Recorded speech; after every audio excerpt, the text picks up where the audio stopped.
before we leave, I'm just going to hand you over for a moment to Keith Preston because he's the chair of FAA, and thank you again. Well, thanks everyone, it's been great for you to come in.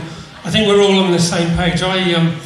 Back in 1986, I was a young dude, 33, and I happened by accident to be convinced by someone to go to the annual general meeting of the Folk Federation of South Australia because I like folk music, and I walked out of that meeting as the president of Folk Federation of South Australia. So back then, so I'm still there, and we have to remind ourselves, because now I work in the arts, I've stayed in the arts, so I work in multicultural arts, I work in theatre, I work in puppetry, I work in events in Adelaide.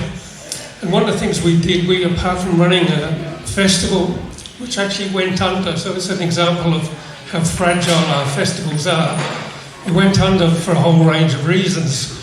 Well, we also started a medieval festival back then, which grew and grew and grew, and it had a lot of folk stuff in it. Now in Adelaide there are 3 medieval festivals, which get about 50,000 people. And I got approached the other day by one of the organisers, and he said, how can we get funding? How can we get sponsorship?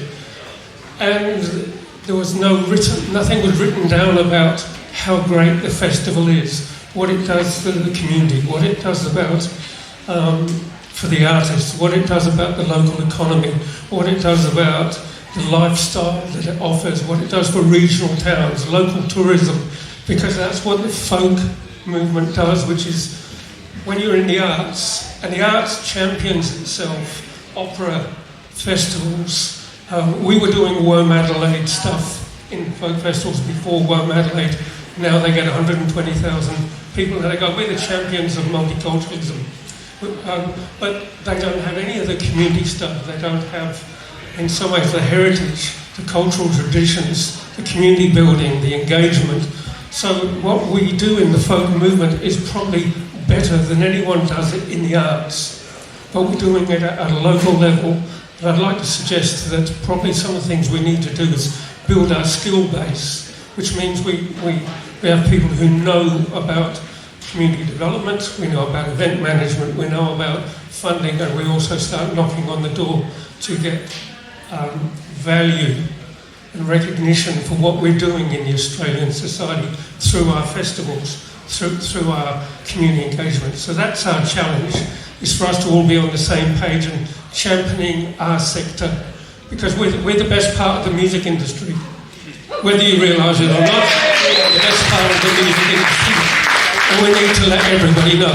That's one of the reasons why we created the Australian Folk Music Awards, because we want to champion our champions.